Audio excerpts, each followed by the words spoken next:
ఆ లెక్క ప్రకారం చంద్రబాబు నాయుడుకి ఇస్తున్నాను ఘనత. నేను 10th పాస్ అయిపోయినప్పుడు 92లో ఇంటర్మీడియట్ 92-94 చేస్తున్నప్పుడు ఇంజనీరింగ్ కాలేజ్ సీట్లు లేవు.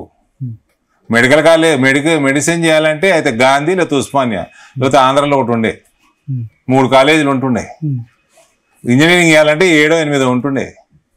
అటువంటి పరిస్థితి నుంచి సంవత్సరానికి 70-80 వేల సాఫ్ట్వేర్ ఇంజనీర్లు, ఎలక్ట్రానిక్ ఆ సంబంధించిన ఇంజనీర్లను తయారు చేసింది చంద్రబాబు నాయుడు. ఇవాళ అమెరికాలోకి పోతే, ఇవాళ న్యూయార్క్ మ్యాన్హాటన్లో పోతే గట్టిగా తెలుగులో మాట్లాడితే 10 మందిలో 3-4 తిరిగి మీతో మాట్లాడతారు మళ్ళా. ఓకే, దానికి కారణం చంద్రబాబు నాయుడు విజన్, 90s లో ఉన్న విజన్ ఆయనకి. ఎవరేం చేసిందండి? దాన్ని కంటిన్యూ చేశాడు కదా కేటీఆర్. రాజశేఖర రెడ్డి చేయలేదా? ఆ పాలసీస్ కంటిన్యూ. ఏం పాలసీ చేస్తారండి? మీకు కాదండి, ఐటీ వాళ్ళకి పాలసీ ఉంటది. 2014లో సాఫ్ట్వేర్ ఎక్స్పోర్ట్స్, 2014లో సాఫ్ట్వేర్ ఎక్స్పోర్ట్ చూడండి, ఇప్పుడు చూడండి 24లో 2029లో ఇంకా పెరుగుతుంది. రేవంత్ చేసినట్ట చెడగొట్టలేదు కదా, చెడగొట్టిండ్రు. I will prove.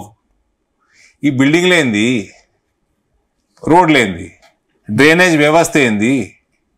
నువ్వు బిల్డింగ్ అన్లిమిటెడ్ ఎఫ్ఎస్ఐ అంటున్నావు, నీ అన్లిమిటెడ్ రోడ్ పెడుతుందా? ఈ 10 ఏళ్లలో డెవలప్ అయిన సిటీలో రోడ్లు జామ్ అయితలేవా?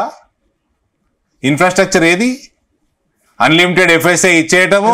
వినండి సార్, వినండి.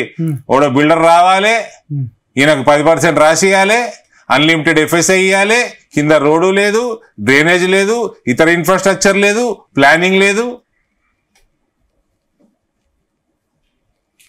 మరి ఎందుకు జిహెచ్ఎంసీలో బీఆర్ఎస్ జిహెచ్ఎంసీ అసెంబ్లీలో చూడండి మీరు 43% వచ్చింది.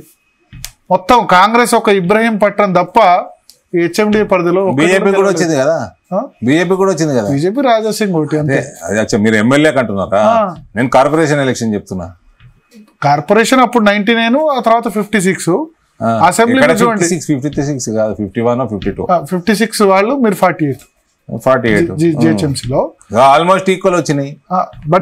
బట్ అసెంబ్లీ ఎలక్షన్స్ మొన్న 43% ఓటింగ్ వచ్చింది. బీజేపీ ఎందుకు తగ్గింది అని నేను ఆలోచించుకుంటా, భారతీయ జనతా పార్టీ కార్యకర్త.